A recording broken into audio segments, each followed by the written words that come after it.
Hello बच्चों, कैसे हैं आप लोग। तो एड अंकल में आपका स्वागत है।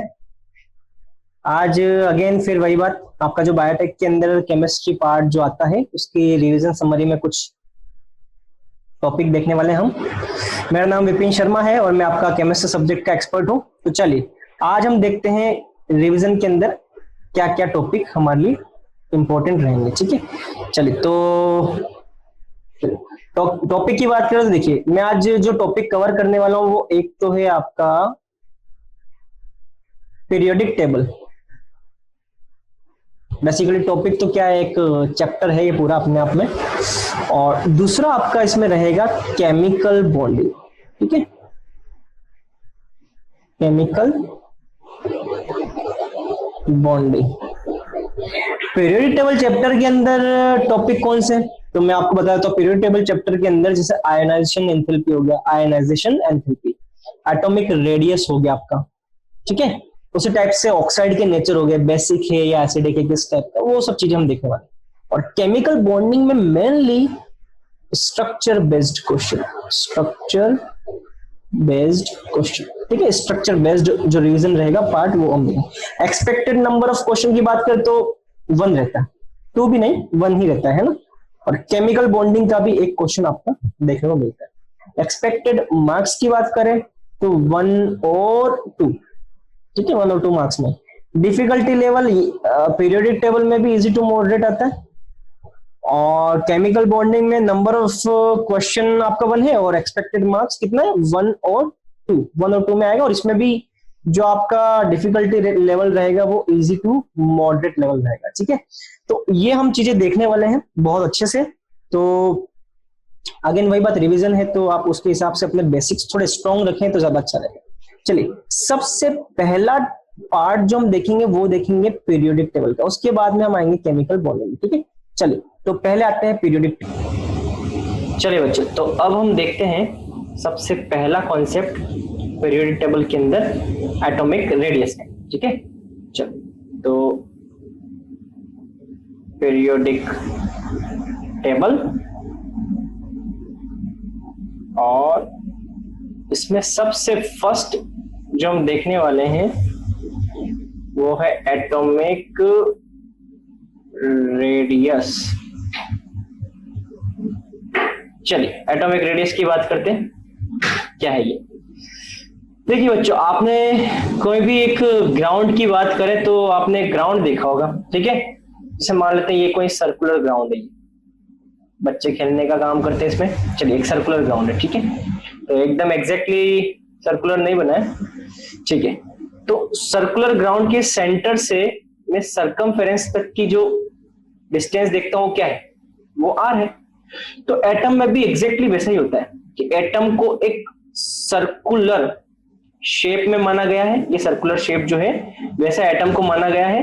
और एटम के सेंटर को क्या माना गया है, न्यूक्लियस। ये न्यूक्लियस है, तो ये एटम का सेंटर मतलब कि यहाँ पे क्या है, न्यूक्लियस। तो एटम के सेंटर मतलब कि एटम का सेंटर क्या है, न्यूक्लियस से लेकर के सरकमफेरेंस तक की जो डिस्टेंस होती है वही क्या हो जाएगी, है ना। तो सरकमफेरेंस किसकी, एटम की। तो न्यूक्लियस मतलब कि एटम का जो न्यूक्लियस है वहां से लेकर के एटम की सरकमफेरेंस जो भी बन रही है वहां तक की डिस्टेंस उसकी रेडियस हो जाएगी, एटम की रेडियस हो जाएगी। चलिए, तो अब हमें इसमें क्या बातें ध्यान रखनी, तो देखो इसमें हमें कुछ ट्रेंड्स ध्यान रखने होते हैं। ट्रेंड्स में क्या, जैसे मान लीजिए आप लेफ्ट टू राइट जाते हैं पीरियड में, है ना। जैसे कि फॉर एग्जांपल यहाँ पे boron, carbon, nitrogen, oxygen, fluorine की बात करें। ठीक है, तो बोरोन से फ्लोरीन तक जा रहे हैं आप, मतलब कि लेफ्ट टू राइट जा रहे हैं पीरियोडिक टेबल के अंदर। आप जब लेफ्ट टू राइट जाते हैं तो आपको पता है ये जेड इफेक्टिव मतलब कि न्यूक्लियस का आउटर मोस्ट शेल में यहाँ जो इलेक्ट्रॉन प्रेजेंट होता है उस पर अट्रैक्शन फोर्स क्या होता है, इंक्रीज होता है। ठीक है, अब ये इंक्रीज होगा तो डेफिनेटली जो आउटर मोस्ट शेल का इलेक्ट्रॉन है वो न्यूक्लियस की तरफ ज्यादा कॉन्टेक्ट होगा, ज्यादा कॉन्टेक्शन होगा। ज्यादा कॉन्टेक्ट होगा मतलब कि रेडियस क्या हो जाएगी, कम हो जाएगी। तो इसका मतलब एटॉमिक रेडियस यहाँ पे क्या हो जाएगी, डिक्रीज हो जाएगी, मतलब कि डिक्रीज। बोरोन से और फ्लोरीन तक एटॉमिक रेडियस क्या होती है, डिक्रीज होती है।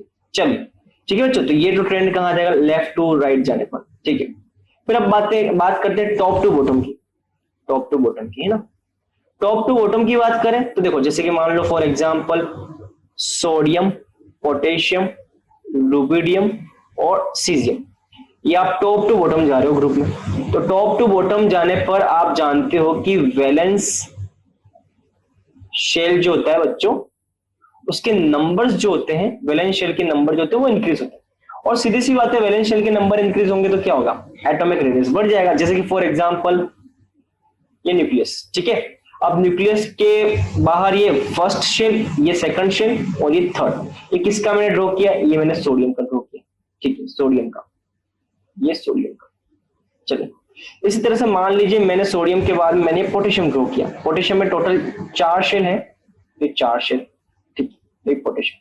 तो अब आप देख सकते हैं कि सोडियम की बात करें तो न्यूक्लियस से या आउटर मोस्ट शेल तक की डिस्टेंस में अगर R1 लेता हूं, और पोटेशियम में न्यूक्लियस से या आउटर मोस्ट शेल की डिस्टेंस में अगर R2 लेता हूं, तो ऑब्वियस ही बात है कि पोटेशियम में आउटर मोस्ट शेल की डिस्टेंस जो है, मतलब कि R2 जो है, उसकी वैल्यू R1 से, मतलब कि सोडियम की रेडियस से क्या आएगी, ज्यादा आएगी। इसका मतलब वैलेंसी शेल इंक्रीज हो रहा है, वैलेंस शेल के नंबर बढ़ रहे हैं, तो इसका मतलब इंक्रीज हो रहा है, मतलब कि एटॉमिक रेडियस भी क्या हो जाएगी, इंक्रीज हो जाएगी। Atomic radius down the group जाने पर इंक्रीज होती है। तो ये ट्रेंड्स है, ये ट्रेंड ध्यान रखें। इन ट्रेंड के बेसिस पे हम कुछ अभी क्वेश्चन देखने वाले हैं, वो क्वेश्चन क्या होंगे उनको हम वन बाय वन डिस्कस करेंगे। नेक्स्ट टॉपिक क्या, तो नेक्स्ट जो टॉपिक आपको एग्जाम में पूछा जाता है वो है आयोनाइजेशन एंथैल्पी का। इसका आयोनाइजेशन एंथैल्पी, आयोनाइजेशन एंथैल्पी जो है, इससे मोटे मोटे क्वेश्चंस बनते हैं, और कभी कभी आपको किसी क्वेश्चन में एक स्टेटमेंट की फॉर्म में दिया होता है ना। चलो सबसे पहले हम समझते हैं आयोनाइजेशन एंथैल्पी होता क्या। कि भैया जैसे ही कोई, ये आपको एक गैसेस एलिमेंट ए दे रखा है, ठीक है, अब गैसेस एलिमेंट ए दे रखा है, मतलब कि सीधी सी बात है, इसकी फिजिकल स्टेट क्या होना चाहिए एलिमेंट की, ये गैसियस फॉर्म होना चाहिए। जब इस गैसियस फॉर्म वाले एलिमेंट ए से आप एक इलेक्ट्रॉन को रिमूव करते हैं, इलेक्ट्रॉन रिमूव किया तो इस एलिमेंट पे क्या आ जाएगा, पॉजिटिव, प्लस इलेक्ट्रॉन आपने रिमूव कर दिया। अब सीधी सी बात है, इलेक्ट्रॉन तो भाई इसके शेल में चक्कर लगा रहे हैं ना, बाहर जो शेल होगा उसमें चक्कर लगा रहे हैं, तो यहां से आपको इलेक्ट्रॉन को बाहर निकालना है। तो बाहर निकालने के लिए आपको यहां पे क्या देना होगा, एनर्जी देनी होगी। क्या देनी होगी, एनर्जी। तो आपने यहां एनर्जी ऐड की सिस्टम में, तब जाकर के इसमें से क्या निकलेगा, इलेक्ट्रॉन निकलेगा।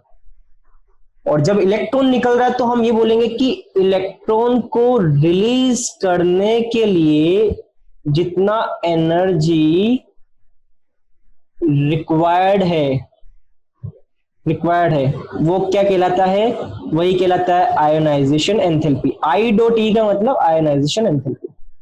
अब ये इलेक्ट्रॉन रिलीज हो रहा है तो कहां से रिलीज हो रहा है, गैसियस फॉर्म से। कहां से, गैसियस फॉर्म से।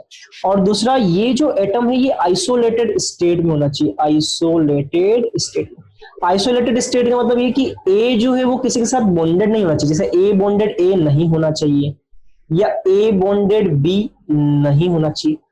ए अपने आप में आइसोलेट होना चाहिए, वो नॉन बॉन्डेड स्टेट में होना चाहिए, नॉन बॉन्डेड स्टेट में होना चाहिए। तो नॉन बॉन्डेड स्टेट वाला जो है ए है, उसकी गैसियस स्टेट में आप क्या कर रहे हो, एनर्जी दे रहे हो उसको। आप एनर्जी दोगे तो जो इलेक्ट्रॉन रिलीज होगा तो उस कंडीशन में ए पे पॉजिटिव आएगा, और ये जो आपने एनर्जी इसको दिया है वही कहलाता है इसका आयनाइजेशन एंथैल्पी।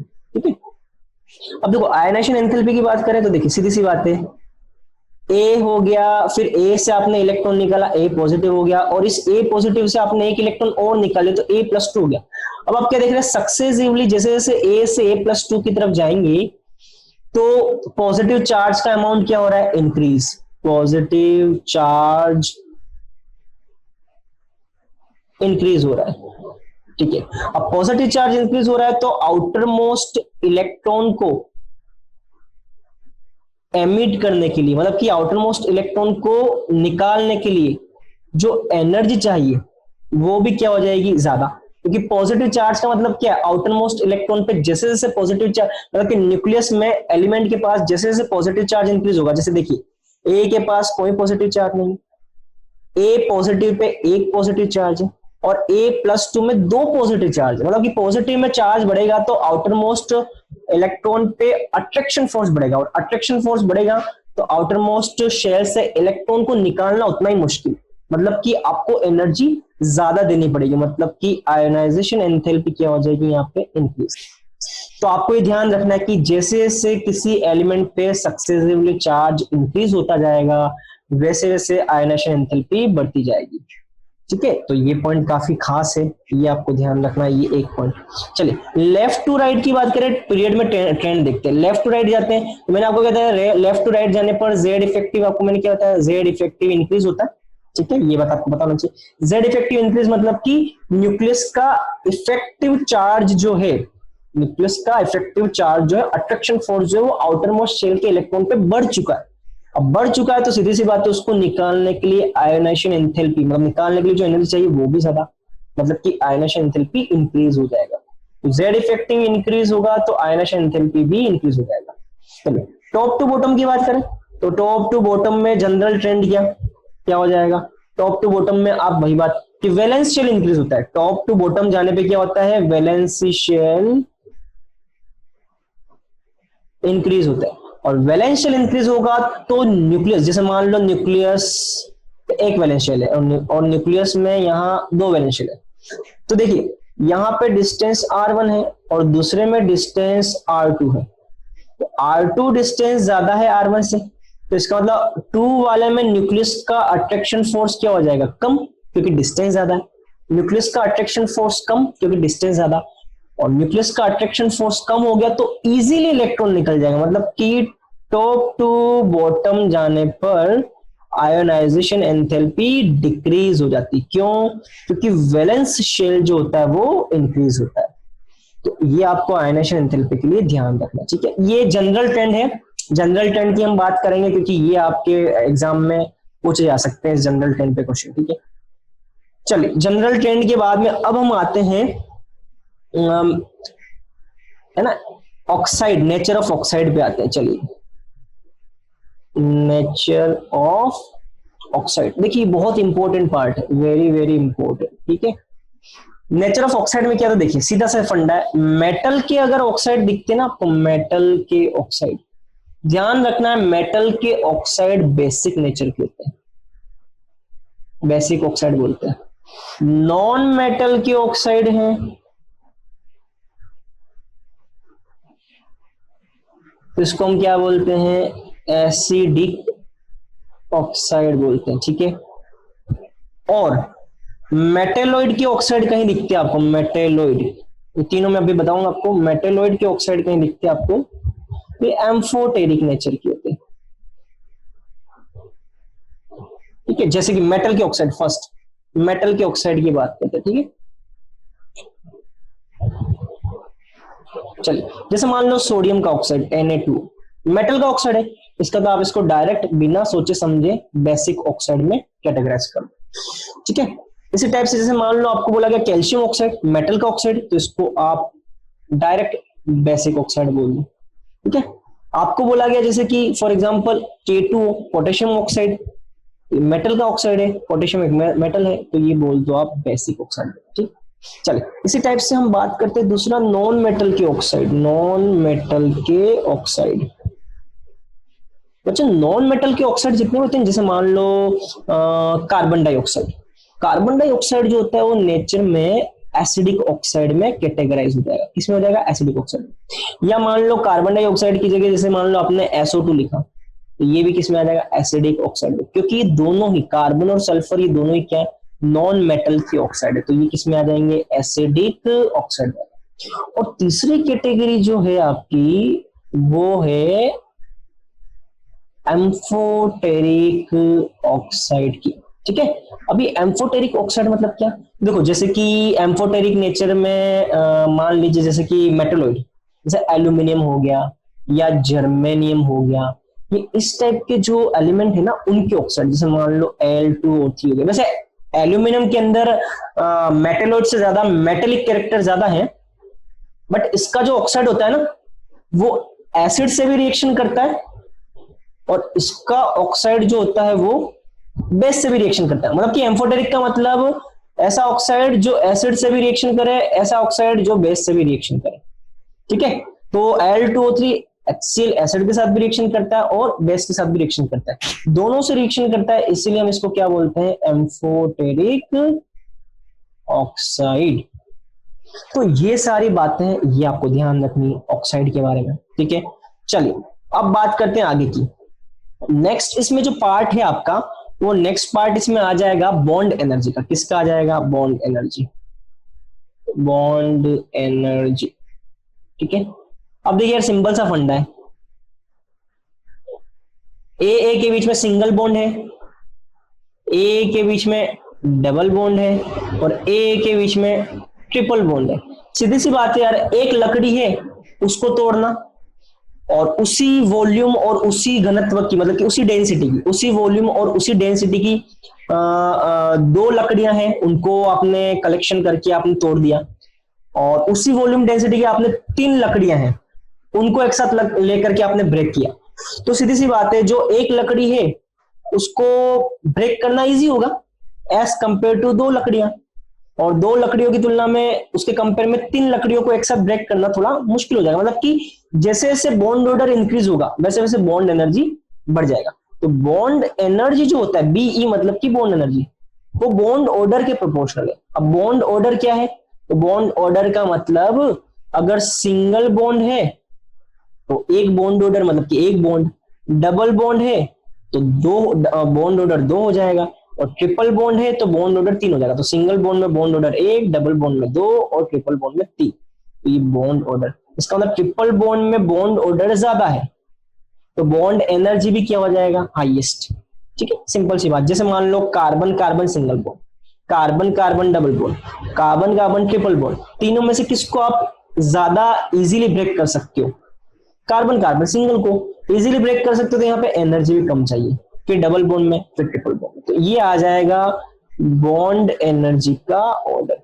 बॉन्ड लेंथ पूछा जाए इसमें तो रिवर्स, बॉन्ड एनर्जी का इनवर्स होता है बॉन्ड लेंथ। तो बॉन्ड लेंथ क्या हो जाएगी, सी की ज्यादा हो जाएगी, फिर सी डबल बॉन्ड सी, फिर सी ट्रिपल बॉन्ड, इस टाइप से करना। ठीक है, तो ये बातें हैं बॉन्ड एनर्जी पे, आपको क्वेश्चन पूछे जा सकते हैं। ठीक है, इसके अलावा और क्या, इसके अलावा और हो सकता है आपको डिफरेंट पार्ट में पूछा जाए। जैसे मान लो कार्बन कार्बन सिंगल और नाइट्रोजन ट्रिपल बॉन्ड नाइट्रोजन में पूछा जाए, तो स्टिल यहाँ पे आपको ध्यान रखना, नाइट्रोजन ट्रिपल बॉन्ड नाइट्रोजन ये बहुत स्टेबल एलिमेंट है। ठीक है, स्टेबल, इसका मतलब इसके बॉन्ड को ब्रेक करना इतना इजी नहीं होगा। नो डाउट कार्बन में भी कैटेनेशन का प्रॉपर्टी है, बट जब आप प्रैक्टिकली इनका बॉन्ड एनर्जी देखेंगे तो आपको नाइट्रोजन ट्रिपल बॉन्ड नाइट्रोजन का ज्यादा मिलता है, और ऑब्वियसली होना भी चाहिए, क्योंकि नाइट्रोजन का पहली बात तो कार्बन के कंपेयर में साइज भी छोटा है, नाइट्रोजन दोनों एटम क्लोज रहेंगे, ट्रिपल बॉन्ड भी है तो आपको एनर्जी ज्यादा भी देना पड़ेगा। इसका मतलब यहाँ पे बॉन्ड एनर्जी का ऑर्डर ये आ जाएगा। ठीक है, तो ये बातें हैं, ये आपको ध्यान रखनी है। ठीक है, चलिए तो अब क्वेश्चन देखते हैं हम, क्वेश्चन किस तरीके के आते हैं। ठीक है, चलिए तो देखिए क्वेश्चन आपकी स्क्रीन पर ये है। ठीक है, क्वेश्चन क्या है, considering the periodic trend of element which of the following is not correct। चलिए तो मैंने आपको बोला ना ऑक्साइड के नेचर पे आपको क्वेश्चंस पूछे जाएंगे। ठीक है, मैंने आपको क्या बोला है कि मेटल का ऑक्साइड अगर है तो वो किस में आ जाएगा, बेसिक ऑक्साइड। किस में आ जाएगा, बेसिक ऑक्साइड। और नॉन मेटल का ऑक्साइड अगर दे रखा है तो किस में आ जाएगा, एसिडिक में। ठीक है, चलिए सिलिकॉन दे रखा है यहाँ पे फर्स्ट स्टेटमेंट में, सिलिकॉन क्या है, नॉन मेटल, उसमें नॉन मेटेलिक कैरेक्टर ज्यादा है, पी ब्लॉक के अंदर है सिलिकॉन, तो ये एसिडिक है। हाँ बिल्कुल सही, एसिडिक है। मैग्नीशियम मेटल है, सोडियम भी मेटल है, तो मेटल के ऑक्साइड क्या होते हैं, बेसिक। हाँ तो भैया ये ए वाला स्टेटमेंट क्या हो जाएगा, करेक्ट। चलिए बी वाले पे आते हैं, atomic radius decreases in a period from left to right. बहुत सिंपल सा स्टेटमेंट है, बताया ना, लेफ्ट टू राइट जाने पर जेड इफेक्टिव इंक्रीज होता है तो एटॉमिक रेडियस क्या हो जाएगा, डिक्रीज हो जाएगा, सिंपल। ये भी करेक्ट हो गया।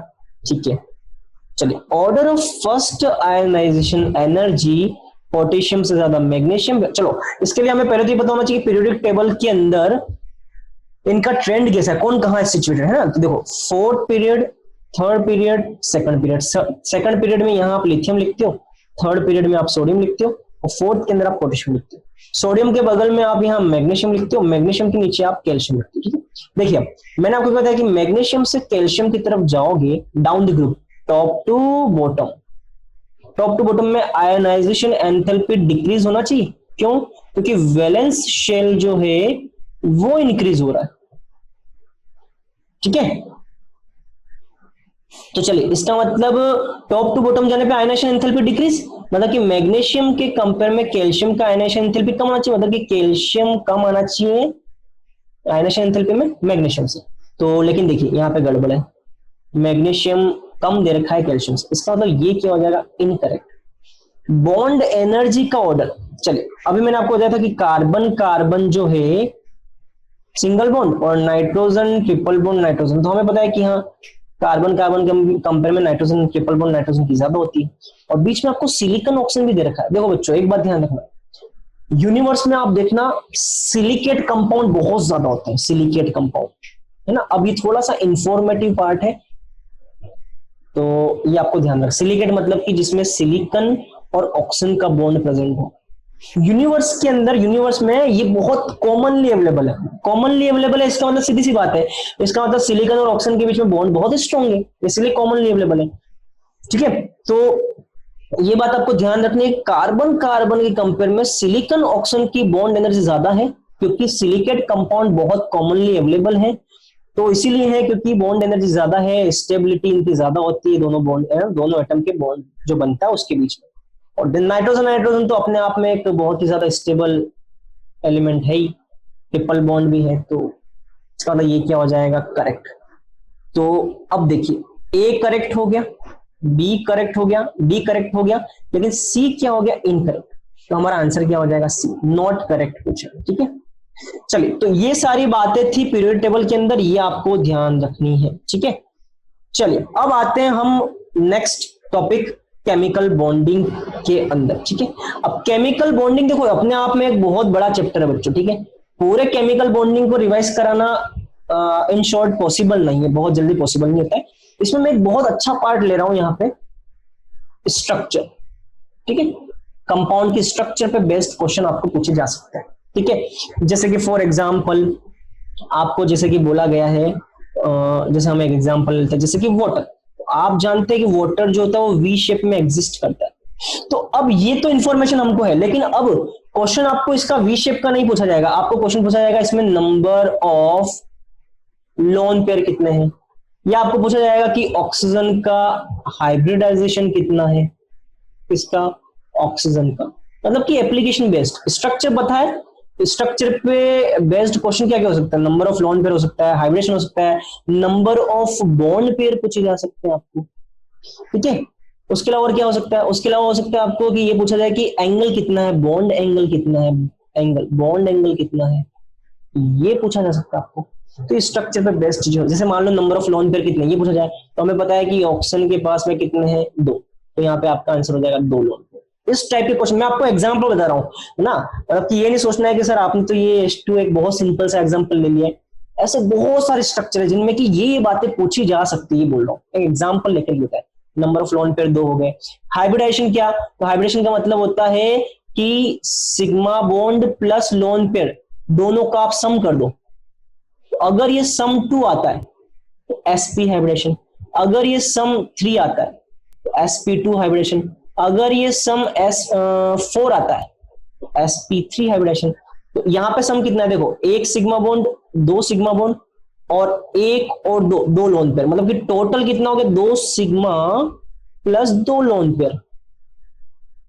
ठीक है, टोटल कितना हो गया, टोटल 4 हो गया, स्टेट नंबर 4, मतलब कि अभी मैंने आपको यहाँ क्या बताया, 4 मतलब कि sp3, इसका मतलब हाइब्रिडेशन क्या हो जाएगा, हाइब्रिडेशन ऑक्सीजन का क्या हो जाएगा, sp3। तो ये आपको एग्जाम में पूछा जाता है। नंबर ऑफ बॉन्ड पेयर ना, नंबर ऑफ बॉन्ड पेयर। अब नंबर ऑफ बॉन्ड पेयर कैसे, देखो कितने बॉन्ड पेयर दिख रहे हैं, बॉन्ड बनाने वाले पेयर कितने, 1 और 2, नंबर ऑफ बॉन्ड पेयर कितने हो जाएंगे, 2 हो जाएंगे। एंगल, बॉन्ड एंगल कितना, बॉन्ड एंगल ऐसा एग्जैक्टली पूछा जाए जरूरी नहीं है, ये पूछा जाएगा कि 109 डिग्री से मतलब 109 डिग्री से कम होगा, 109 डिग्री से ज्यादा होगा, या ऑलमोस्ट इक्वल 109 डिग्री होगा, क्या होगा ये पूछा जाएगा। ठीक है, तो अगर किसी को बॉन्ड एंगल याद है तो बहुत अच्छी बात है, वैसे इसका बॉन्ड एंगल होता है 105 डिग्री के अराउंड होता है। ठीक है, अभी इतना कम क्यों होता है? ठीक है, तो ये जो लोन पेयर है ना, ये लोन पेयर यहाँ पे रिपल्शन करते हैं बॉन्ड पेयर के साथ, तो लोन पेयर इस बॉन्ड पेयर के साथ रिपल्शन करें, जैसे रिपल्शन करेंगे तो ये जो थीटा है ना, वो थीटा 109 ना होकर के उससे कम हो जाएगा, 105 पहुंच जाएगा। अब ये 109 कहां से आया?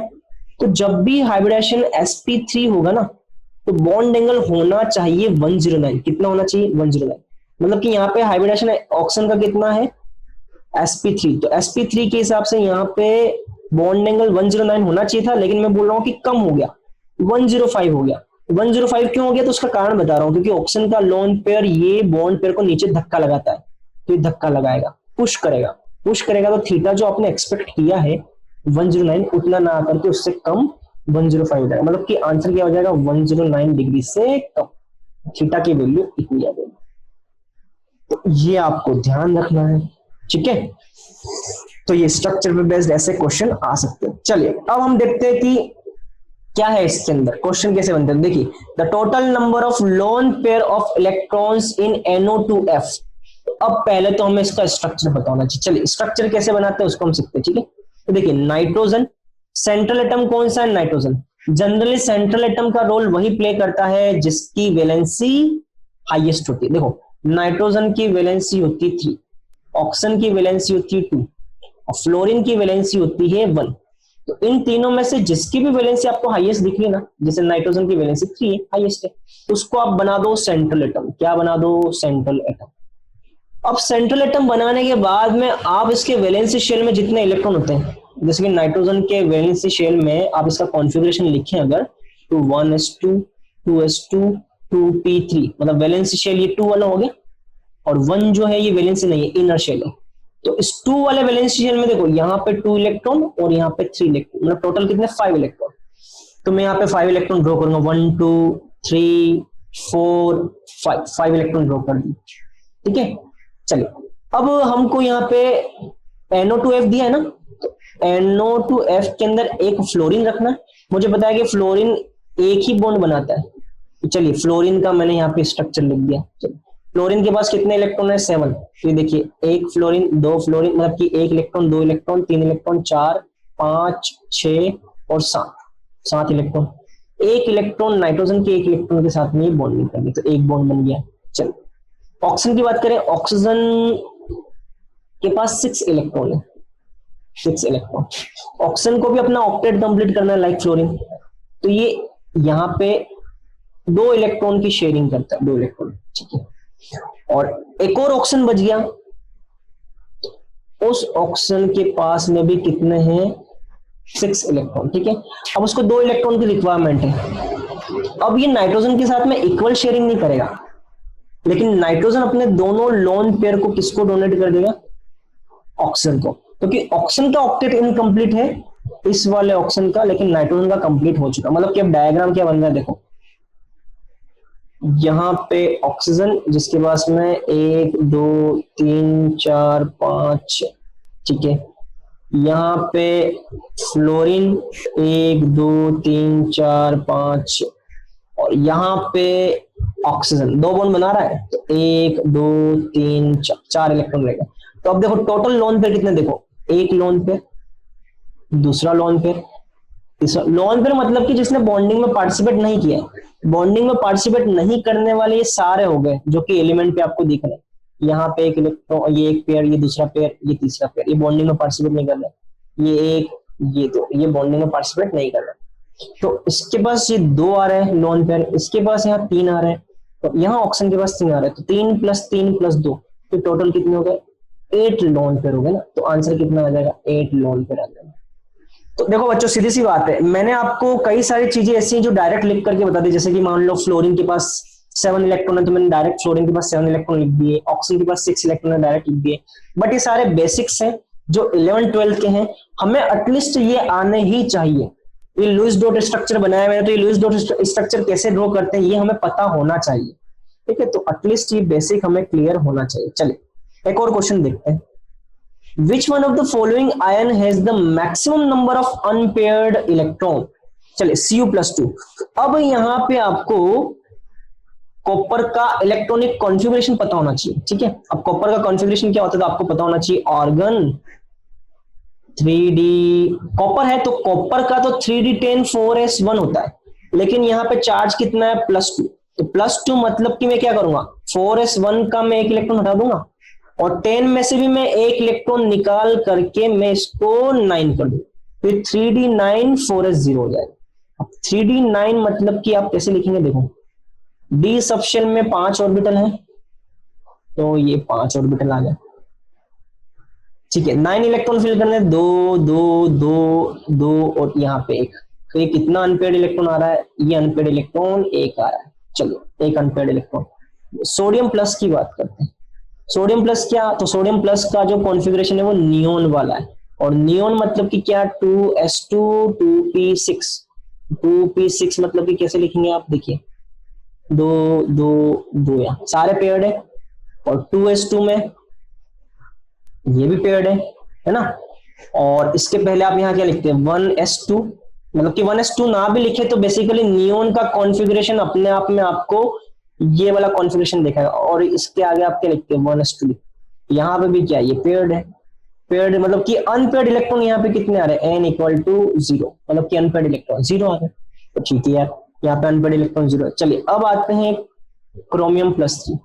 क्रोमियम +3 का पहले हमको कॉन्फ़िगरेशन आना चाहिए, तो कॉन्फ़िगरेशन क्या होता है, ऑर्गन 3d3 4s0, ठीक है। चलिए अब देखिए 3d3 आपने लिखा है तो 3 इलेक्ट्रॉन होने चाहिए d ऑर्बिटल के अंदर, 1 2 3 4 और 5 डब्बे बना दिए। अब 1 2 3 हर एक डब्बे में एक एक इलेक्ट्रॉन रख दो, मतलब कि यहाँ पे, और s में तो 0 आ रहा है तो उसका डब्बा बनाने की जरूरत नहीं, ठीक है। यहाँ पे अनपेयर्ड इलेक्ट्रॉन कितने आ गए 3 आ गए, तो इस टाइप से आपको करना है, ठीक है। चलिए अब बात करते हैं यहाँ पे लास्ट Fe+3। अब Fe+3 के अंदर क्या, तो Fe+3 का भी हमको कॉन्फ़िगरेशन लिखना पड़ेगा, तो ऑर्गन 3d5 और 4s0। 3d5 मतलब कि अगेन वही बात, 5 डब्बे बना दो आप यहाँ, 1 2 3 4 और 5। अब पांचों में एक एक इलेक्ट्रॉन रख दो, 1 2 3 4 5, इसका मतलब n=5। तो अनपेयर्ड इलेक्ट्रॉन मैक्सिमम किसमें हो गए, आयरन के अंदर, तो आंसर क्या हो जाएगा आपका आयरन, डी, ठीक है। तो बच्चों ये सारा रिवीजन का पार्ट था। देखिए और भी बहुत सारी चीजें हैं, लेकिन आपको रेफरेंस देखने होंगे और उनको डिटेल में पढ़ना होगा, ठीक है। तो ये रिवीजन के कुछ टॉपिक है, मतलब कि मोस्ट ऑफ दी पार्ट, मतलब कि मोस्ट ऑफ दी वेटेज वाले जो टॉपिक्स हैं वो उनके क्वेश्चन मैंने आपको करवाए हैं, और वो एग्जाम में आए हुए क्वेश्चन भी, ठीक है। तो आप इनको प्रैक्टिस करिए, डेफिनेटली आपको बेनिफिट होगा, ठीक है। और लास्ट बट वेरी इंपॉर्टेंट, अगर आपको किसी तरह की कोई क्वेरी है तो आप हमारा एप्लीकेशन डाउनलोड कीजिए एडंकल का, वहां अपने क्वेश्चन डाल दीजिए, आपको डेफिनेटली फैकल्टीज जो भी होंगी वो आपको डेफिनेटली रेस्पॉन्स करेंगी। और किसी तरह से आपको स्टडी मटेरियल आपको परचेस करना है जेम से रिलेटेड, है ना, या CSIR से रिलेटेड, है ना, NTA UGC नेट से रिलेटेड, तो आप डायरेक्टली उस एप्लीकेशन से आप ऑनलाइन परचेस कर सकते हैं, ऑर्डर कर सकते हैं, ठीक है। चलिए बच्चों, तो आज के लिए इतना ही, फिर मिलते हैं नेक्स्ट वीडियो के साथ, तब तक के लिए बाय बाय, टेक केयर और बेस्ट ऑफ लक।